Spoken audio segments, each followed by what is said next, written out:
So when we're trying to understand the problem in our initial talk track to get a champion, we're starting bottom up. When we're trying to actually get something signed or approved or budget to be allocated, we also need to understand a top-down decision-making process. How and why do they actually make the decisions they do? Welcome to Making Better, a podcast from Better Everyday Studios devoted to helping small learning teams have a big impact.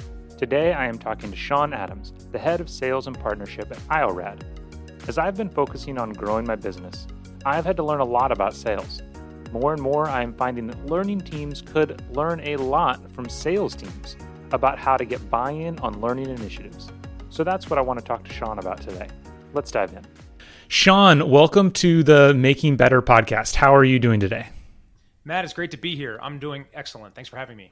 Awesome. Yeah, we are fresh off of the July 4th holiday, so I think both of us have we're a little bit rested, a little bit more energy, and I'm really excited to have you on today. I already gave a little bit of an introduction to you, but to start off, I'd love for you to introduce yourself. You know, we normally have learning and development professionals on the show, and so you might actually be one of our first guests that isn't more core to learning and development.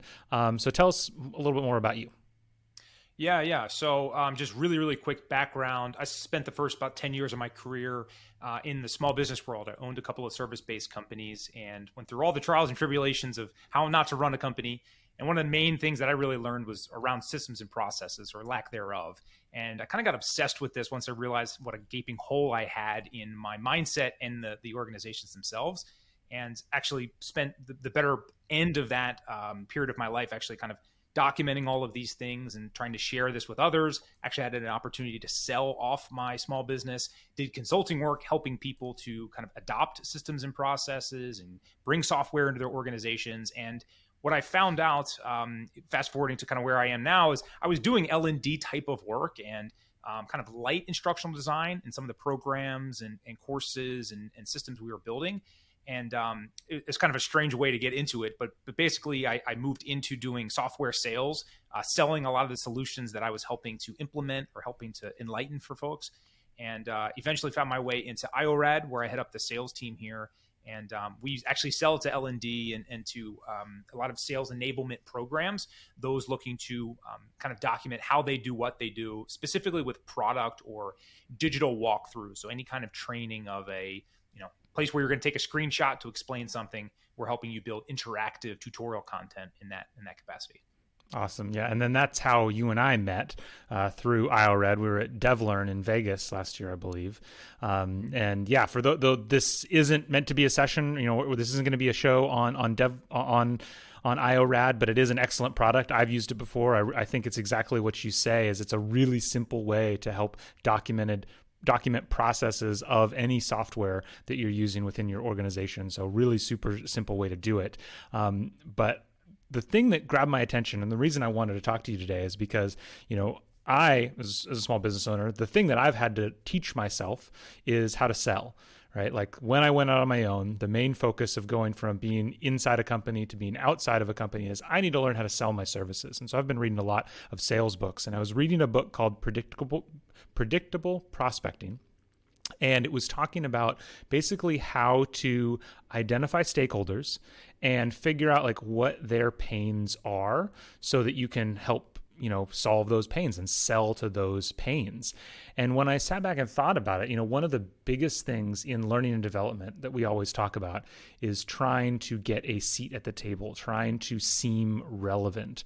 And really what that entails is identifying stakeholders in the company that have problems that we can solve, identifying those problems and, telling them that we can help solve them. So it's a sales problem, right? It's just like we've been hearing a lot the last couple of years of the connection between L&D and marketing. I think there's just as much of a connection between L&D and real pure sales. So what I'd love to start off with is talking to you on the stakeholder side, from a sales point of view. How do you think about identifying stakeholders in a business to try to sell to? Yeah, so just to map out a little bit of a structure for this conversation, I would say we'll break down what I call like the pain holder. So this is the end user, the person who's actually going to have the pain. the stakeholder, the decision maker, and the person like holding the purse strings. I think that people outside of sales tend to think that they're all the same person, or that's one or two people. 100%. It's actually more likely going to be a committee of folks that are going to have all of those different roles, or wear all those different hats in separate departments, or at least in separate circles. And so recording this in 2023, I think the most relevant thing to put on the table is everyone, regardless if you are working internally at an L&D org or selling services external to customers, you work for the CFO or someone else's CFO, right? Yeah. That is the person who is justifying budget, and they are running ROI calculations on every process, every hire, and every motion in every organization, including things that a company is looking to purchase. And so when you think about those sort of things, it's never been more relevant to be able to identify and sort of quantify the ROI of a program or a new purchase if we're selling a solution or a product to someone. So that would be like laying the base kind of groundwork. That's great. I think that's a really great distinction of that, who's the pain holder versus who's the stakeholder versus who's the actual like purse string holder. Absolutely. Yeah. The analogy I always use is in the medical field, right? So the end user is more like the patient, right? So this might be the person who's waving their hand going, I have this gaping learning need and I need help with this thing, right? But they are probably not the ones who are deciding on allocating budget. The people allocating budget are the insurance company, right? They're this third party, ambiguous, super confusing, large entity that we don't always have a lot of insight to, and we often don't have the ear of either. And so when you think about it through that lens, you have to understand how we're going to get up to those decision makers. The decision makers, in my experience, rarely are the ones who have the pain. And so I like to take this bottoms up approach. And if I can find the pain holder, the person with the gaping need, the person with that came asking questions about how to improve a process or buy our technology or buy our service, we can use them as champions. And that's a really key word in the sales world. You'll hear this come up a lot. And it's the idea of, can we find someone externally, or even if it's our own coworker, but someone who can be a champion for our program or our initiative to help get buy-in upward, who's actually going to pull the strings, right? Who's actually going to allocate budget and resources to us. And so but when you focus on the people who have the pain, it's an emotional experience for them. You're making their day better. You're making their life better. You're making them get a promotion or not get fired or whatever measurable assets that they are thinking about in their life. And when you can improve or impact them in that way, they begin to fight on your behalf when you're not in the room. And the reality is a lot of these decisions, again, whether we're selling something to a customer or we're selling something up our own food chain internally, decisions get made when we're not in the room a lot of the times. And you mentioned the seat at the table. Like most of the time, that's a metaphorical statement. Like we're trying to make an impact, but we don't actually get a board seat as a learning professional. We don't actually get say in an initiatives call or a quarterly, earnings call or something like that.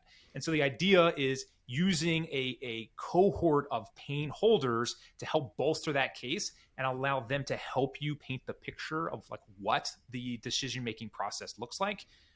That is fundamental to actually understanding the decision maker. And then you kind of work backwards to see when there's a big enough committee, the decision maker is going to pay attention.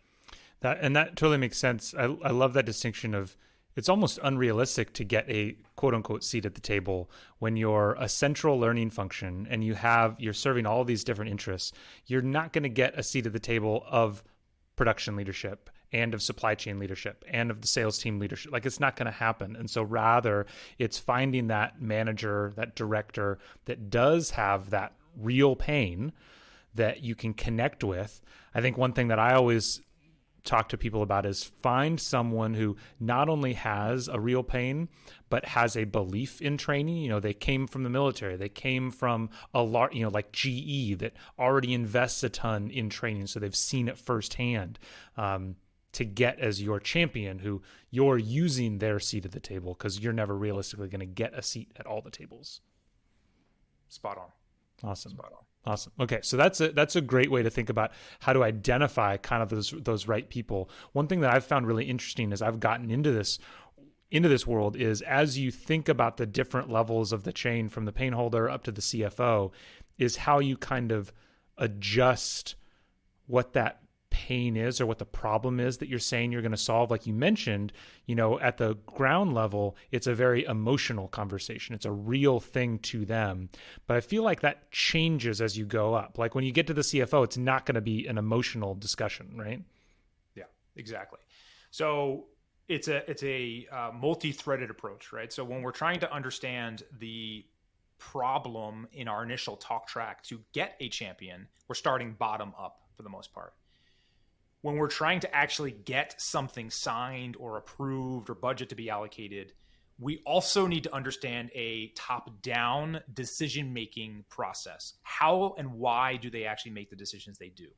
And so some ways to think about this are, again, it's going to be very unemotional the higher you go on that chain. Like you said, it's going to be, there's some committee, there's this ROI, there's this approval structure, and boom, yep, let's go ahead and move forward with that. So the way that I like to think about this is like you need to attach your champions like groundswell, that initial build, and figure out the talk track to present that to someone up the food chain through the lens of a corporate initiative. And that sounds like a bunch of jargon I just threw together. But the idea is like if I'm a CRO, a CFO, whatever that C-suite or VP level that's making this decision, when you've identified who those people are, you have to also figure out what is going to make them get a promotion or the new bonus or stay in their job or get fired over. And when you start thinking about their world, now you're thinking about, okay, how are they going to make those decisions on the new resource that they're going to allocate? And so what we'll think about is like, okay, what are the corporate initiatives? So let's say the company just came out with every quarter they have a new set of, this is what we care about. So let's take a rudimentary example. We're in a tough time in terms of financial, the global macro economy, and the C-suite and the board and everybody else is saying, hey, listen, we need to retain our customers overall. Like that's our number one initiative this quarter, this year, whatever. So that down the food chain, they are hearing that from their manager. And so how do we tell the story of the pain through that lens? Because that's actually what they're caring about. So we're looking downward through their decision-making lens and saying, okay, well, I could say something like, well, this is a lot of work for me as an L&D professional. I can't do all this myself. I need all these resources, right? They don't give a crap about that. That's not going to be enough to move the table. What you need to do is tie your problem, pain, solution framework to their initiative. So if it's, hey, asking a couple of why-based questions. So when we're looking at churn or customers leaving us or a retention issue, asking why that's happening now. And if you can unpack down to root cause of why that's happening, you might understand that the pain that the end user is experiencing is probably right there linked with the core root problem of what they're trying to solve from the top down. And so it might be that the training or the knowledge base or the course material for customers is terrible. Like there really isn't a lot of good resources for them to learn more and to fully be utilizing the power of your product or service. That is a very easy thing for you to attach your training or learning program to. Well, look, forget about me and that Iorad or this solution is going to be a better help for my job. This is going to attach to that core initiative. You don't want customers to churn. Well, if you want those customers to understand how to use your product better, then they need to be able to experience it. They need something interactive. They need to be able to self-serve this content and have a good ROI in doing so.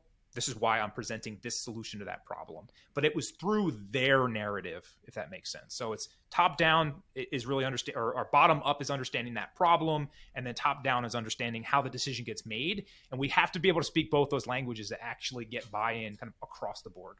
And I'm guessing that means you can kind of take, you're going to identify the root need kind of the same way, regardless, when it comes to identifying a pain in the business, that basic needs analysis, that kind of happens the same way. But then you're left with a decision when you transition from bottom up to top down, kind of how you speak to that problem. And whereas in 2019, you might have been speaking the language of expansion and growth, and that's why we need to solve this problem.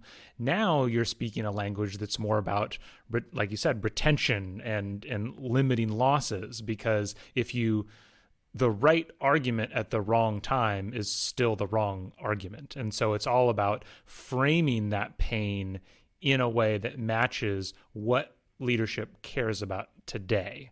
That's what it sounds like.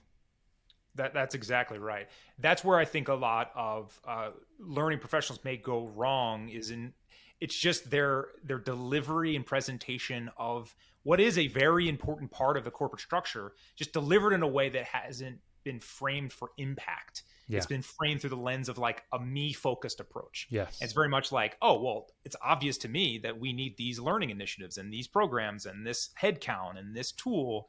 And when they flip that to someone who has no idea what you're talking about in learning, they're like, no, I don't see how that. You just use a Google Doc. Just use this tool. Just right. So they are just looking for you to figure it out versus you tying that to that larger initiative, which they can actually justify because you're putting things in their language, which is a totally different shift.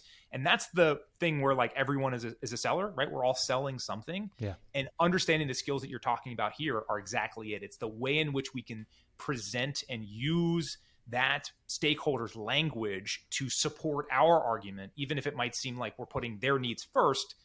It's all in like that self-serving interest.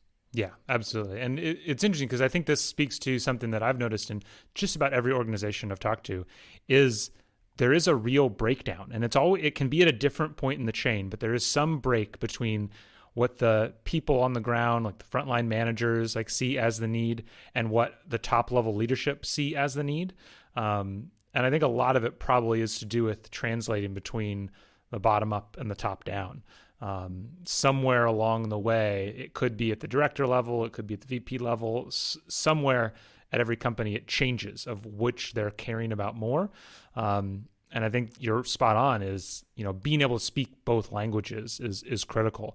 Once you're speaking to both languages, I guess, in your experience, just, from the sales point of view, like how do you manage the process forward of, who you're talking to, the right language to speak to each person in the process. I don't know. I mean, do you have to make sure, how hard is it to make sure you're speaking the right language in the right moment, or how do you keep the process moving forward?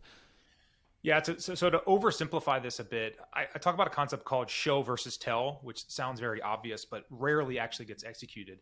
And that's that in any decision that's going to be happening, someone is taking a leap of faith that what you're telling them is something you're actually going to do, right? And those things don't always align. And if you haven't built up trust, or they haven't worked with you enough, or you've proven that maybe something else fell apart elsewhere, that person, it's kind of eroded their confidence in saying yes to whatever you want them to say yes to. So the big thing that I try to focus on with people is we need to have resources and value that we can show, not just a bunch of junk that we can tell them we're going to do. Yes. Here's what could happen. If you give me money, I might do this. I could do this, right? Those are not, they don't instill a lot of confidence. So I'm a big proponent in two elements of this: proof of concepts and portfolios. So if I'm a learning professional, I'm thinking about every previous job that I've done, and in the future, anything I'm going to do, separate from my day-to-day functions, on my own personal accounts in a Google Drive, I don't care where it is, document every project and initiative you've worked on. Where it started, how it's going, and how it ended. And documenting your impact in those things, how you thought about it, the wins, the losses, what you do differently. Writing those things down like a journal, it helps you build this portfolio of your expertise that's quantifiable and easy to understand. So when you go ask management or you figure out who the stakeholders are, you're not going, well, I've got this random idea and I Googled a bunch of crap and here's what I think we should do. It's like, yeah, there's an element of that, but also let me show you previous success elsewhere. I've formulated this through what my previous experience was, the actual results that we got. I frame that for our unique scenario now. And here's what I would suggest we do. And when you frame it in this like social proof of a previous scenario with the hyper personalized to this particular company and this initiative they care about, you're starting to write things in like this executive brief type way. Like if you look at like Fortune 100 companies, those CEOs get executive briefs like a president, like the president of the United States, every day, every week. Here's the things that we have. Here's the decisions I made, why I made them. And it's more of just like a check-in. Like they're just reviewing what's going on. They're not always even making those decisions. And when you can get things down to that crystallized language of showing them what you would do, it makes the decision so much easier for them to make because it feels tangible. It's not talking in theory. Yeah. right? So that would be what I would do if I have that experience, if I have those resources to pull from. If I don't have those, or I'm earlier in my career, I need to figure out a proof of concept. So especially now when budgets are so tight, you have to figure out what is the minimal, MVP, like what is the minimal product we can put together that will show some level of viability. And if it's, instead of it being a 1-year initiative that we're rolling out, what's the 1-month version of that? What is the minimal commitment that we can get to show a little bit of value, to get a little bit of trust and a little bit of confidence so I can get more resources, right? And sometimes you need to have both of those at your disposal depending on where you are. But those are just a couple examples of like what to do once you've identified, those stakeholders. Yeah. And I think everything you just said too is such a reason why it's important to think about, the little stuff or the basic blocking and tackling. I remember years ago hearing about somebody who is, kind of like head of payroll in the company or head of compensation. And they went to the head of HR saying like, hey, I really want to get involved in these larger, talent initiatives of how do we manage talent better with our pay structure and get into, new, high level stuff of how to structure bonus programs and all this kind of stuff. And they were presenting this, I think, to their boss and then to the C-suite, and some other executive just said like, look, our people aren't getting consistently paid on time. Like, why would I talk to you about these, big picture initiatives when people aren't getting paid on time? And I think, in the training world, it's the same thing. Like, is your compliance training good or engaging? Are people doing it? Is the learning management system filled with a bunch of courses that nobody takes? The kind of the bigger the project, the bigger the initiative, the greater the proof is going to be required for them to buy into it and buy into the idea. So I love that. What you're talking about is the stakeholders are going to need some proof of concept, whether that's history of you and your learning team in the organization or some MVP that you're kind of bringing to show that you can move this forward. But and that's where the buying, thinking of it like a seller is so important, because it is the exact same thing. They're signing off on resources. They're signing off on something. And so they're going to be almost, in their eyes, think of yourself as if you were a vendor and approach them in that way. Totally. I mean, that's exactly it. I mean, that's the basic of the origin of sales is just, it's not about you. Yeah. It's all about the other person. Yeah. And your singular goal is just to figure out, if I am wearing their lens and looking forward, what would I care about? Yeah. Not you in your current state, but you if you're them, and doing your best to make some assumptions about what you think is going to be helpful and valuable to them. Yeah. And that exercise, like I know it hyper simplifies this, but in every aspect of everything you do, internally, externally, getting a job, getting hired, hiring someone, thinking through that lens of the other person is like the entire thing, because all you're trying to do is get, again, that trust, that confidence and conviction from somebody else. And the only way to do that is to show that you give a crap, that you took the time to think about someone other than yourself. And It's like the golden rule type of thing. But man, you look at the corporate world and you're like, obviously this is not sinking in, because I don't get that experience in talking to a lot of people. Yeah. And I think if this is your first time doing this, if you're at a company and learning isn't necessarily like some big central thing, or you're relatively new and you've never thought about from this perspective, I can almost guarantee that the first time you hold that mirror up, it's can be startling. It's gonna take you a bit to really get to a point where you feel like, oh, this is the value that I'm bringing. Because if you've never done this before, there's a good chance that when you look at it from the other side, you're gonna be like, oh, this is why they don't think we're able to deliver this stuff. And that's great. Like, it's good to uncover that so that you can get better. What are some other things from the sales perspective that training can use, that learning and development teams can use to get more buy-in from leadership, you think? Yeah. So for me, I'm thinking through the idea of like just having a curious and learning based mindset. So in everything that we go and do, as a learning professional, you have mastered or have a subject matter expertise in adult learning or in, knowledge and skill development. That is your sweet spot. And so your job inherently is to kind of pick and choose how we can apply those things to all these other departments, which just innately you're not going to know very much about, right? If you weren't a salesperson, you're not going to know about that much about that role. If you're not the person running payroll, odds are you don't know that much about that place. And so it allows you to go in as the novice. And I think that's actually a really good thing to lean into, because you can 100%. go in and ask questions like an investigative journalist to oversimplify process, because almost everyone has broken processes of how they do stuff, how they go about their day, how they interact with other departments, how things get done. So it's not just that sitting down and interviewing them and saying, and then what, and then what, and then what. Like, that's a part of it, right? We all understand we have to do that, but it's trying to understand the flow. And when you open that world up from that curious perspective, like, I really just want to understand when you use this acronym, like, tell me exactly what that means, right? Because I don't actually know what you mean by that. And breaking those things down, like, everyone wants to teach and feel like they have some level of knowledge and expertise. And this is something, I train all of our sellers to do, is to think like that you go in with some assumptions in some world, but you're there to learn more about their process and make them the kind of showcase of this entire program, that you're trying to extract their subject matter expertise. Like, that's the whole vision. So that curiosity, I think, is huge. And being obsessed with the connective tissue, right? So we're going in asking a lot of questions, asking why those things happen the way that they do, but then trying to think through the flow of those processes and how they connect to the greater org. Going back to getting decision-making, like, these things that happen in silos are really what kills organizations. Like, this payroll team operates like this. They've been doing it for the past 6 years.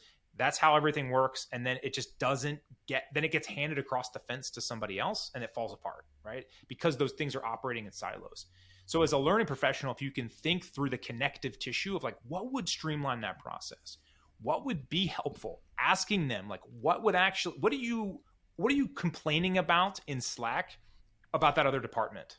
Like, where does the ball get dropped that makes you look bad?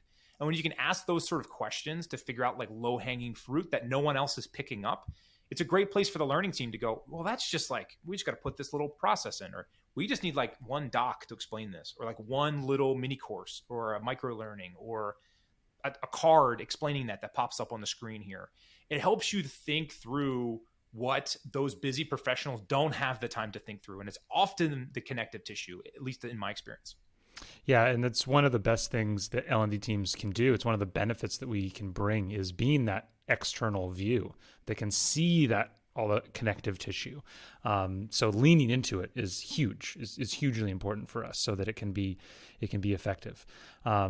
Awesome. Well, I think it's such a great perspective to have of, changing your mindset to a little bit of thinking like a salesperson and thinking about, okay, what is finding that bottom up pain where it's more of an emotional decision, transitioning to that top down language where it's more of a logical decision, is really, I think, a great way to think about how to build L&D services within an organization. So, any final parting shots for us? Any final things you want to make sure to bring up, Sean? The last thing I would say is just thinking through previous successes. So even if they weren't your success, so if it's something customer facing, who are your successful customers? Can you be a part of like we do customer insight interviews where we just simply ask the before state before you started using us, the current state when you were trying to ramp us up, and then the after state of using us and why you continue to. And then that just tells you like volumes of information about what was successful, what the bottlenecks were, what the pain was. You can do that for internal programs too. Like, what was the last successful learning program that got rolled out? If there was one, what is like something that everyone goes to? Oh, there's this really great Confluence page or this blah, whatever doc somewhere. Everyone goes to that. That's the Bible. That's what's always worked really well for us. And understanding what that success looked like and why those things happened to figure out how we can help replicate that, right? So it doesn't always have to come from you. It doesn't always have to come from a previous org that you were at. Lean into the success and the human nature, right? You're going against change at every one of these levels. People do not want to change. They want to keep doing what they've always been doing. And so if you can lean into the success they've already had, but make it that you're taking up the connective tissue, you're figuring out where the gaps are, and you're just improving and iterating, you're not changing, people are a little less hesitant, right? You're like asking them for their true biased feedback. Like you want to know what their position is and you want to help them shine in their golden process, but just help improve the things that kind of stink, but build on top of the stuff that's been working, right? It doesn't have to always be this overhaul where we're going to rip and replace, right? I think the iterative mindset is another thing that gets overlooked. People are always looking to like optimize, and that's great, but you can burn a lot of bridges in that process. Yeah. Yeah, and that's where, again, the benefit of being internal is that it's a lot easier for us to quote unquote sell iteratively because there's not that massive buying decision of bringing somebody in. We can do it a little bit at a time. So that's awesome. Well, thank you so much for your time. This has been a really great discussion. I was really looking forward to this. For everybody listening, make sure to check out Iorad. I'll make sure to put a link in the show notes because I do really think it's a great product, which is one of the reasons I wanted to bring Sean on, but also thank you so much for all of the sales tips that you brought today. So thank you so much. Thanks, Matt. Thank you so much for tuning in today. If you liked the discussion, make sure to hit like and subscribe so you never miss an episode. As a reminder, if your team is struggling keeping up with the training development demands of your organization, we want to help. Better Everyday Studios is a full-service instructional design team that can help you with everything from ideation to actual content creation and delivery. Please reach out to us using the link in the episode notes below. Have a great day.